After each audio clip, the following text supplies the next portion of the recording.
पिछले श्लोक में हमने पढ़ा कि अर्जुन ने अपना पक्ष, अपना निर्णय भगवान के समक्ष रखा कि गुरुजनों को न मारकर मैं इस लोक में भिक्षा का अन्न खाना भी श्रेष्ठ समझता हूँ, क्योंकि यदि मैं युद्ध भी करूं तो जो भी भोग मिलेंगे वे मेरे अपनों के और वंदनीय गुरुजनों के रक्त से ही सने होंगे। लेकिन भगवान के वचनों का अर्जुन पर इतना असर पड़ता जा रहा है कि उन्हें अपना निश्चय प्रकट कर देने के बाद भी संतोष नहीं हुआ, बल्कि और संदेह होता जा रहा है। और इसी संदेह से घिरे अर्जुन आगे कहते हैं, न चैतद्विद्मः कतरन्नो गरीयो यद्वा जयेम यदि वा नो जयेयुः यानेव हत्वा न जिजीविषामस्तेव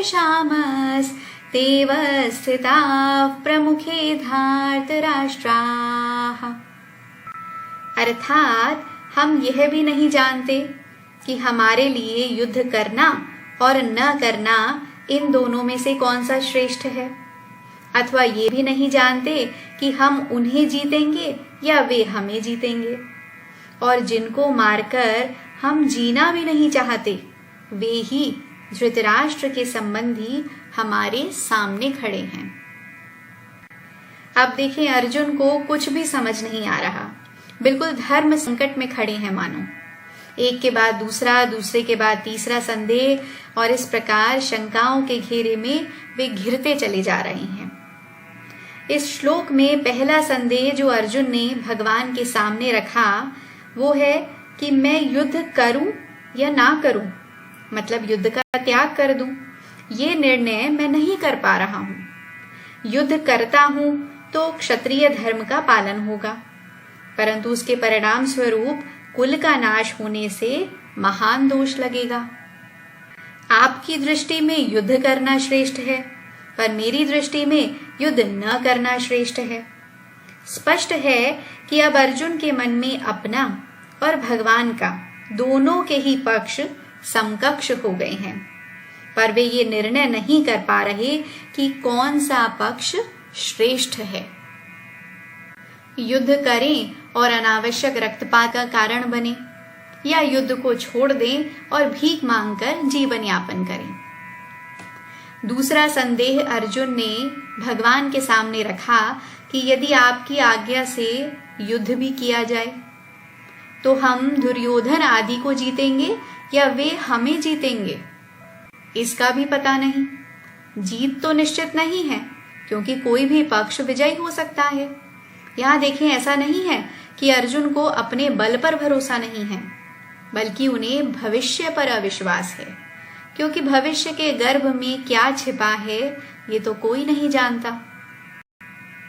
फिर तीसरा संदेह अर्जुन रखते हैं भगवान के सामने कि अगर ये भी मान लें कि जीत हमारी ही होगी, क्योंकि हमारा पक्ष न्याय युक्त है, तो भी यह युद्ध श्रेष्ठ नहीं मालूम पड़ रहा, क्योंकि जिन कुटुंबियों को मारकर हम जीना भी नहीं चाहते, वही धृतराष्ट्र के संबंधी दुर्योधन आदि हमारे भाई मरने के लिए हमारे सामने खड़े हैं।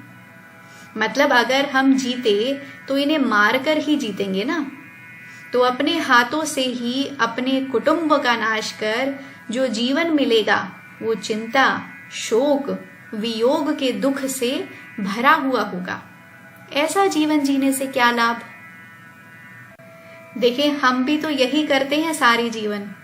जितना समय हम किसी कार्य को पूरा करने के लिए उसकी मेहनत पर लगाते हैं, उससे कहीं ज्यादा समय हम ये सोचने में निकालते हैं कि कार्य सफल होगा कि नहीं होगा, और भूल जाते हैं कि हजारों मन तर्क की अपेक्षा तोला भर आचरण की कीमत अधिक होती है। और इस आचरण में भी यदि अच्छे बुरे परिणाम का तर्क आ जाए तो वह दूषित हो जाता है।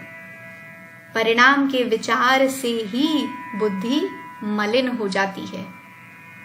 तो क्यों परिणाम के बारे में सोचकर शोक करें?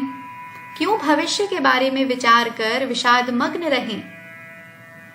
शोक उसी का कीजिए जो अनहोनी होए, अनहोनी होती नहीं, होनी है सो होए।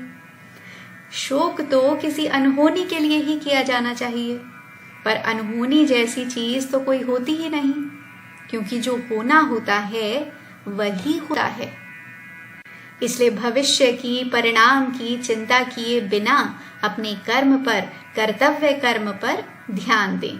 इसी के साथ आज की चर्चा को हम यहीं विराम देते हैं। हरे कृष्णा।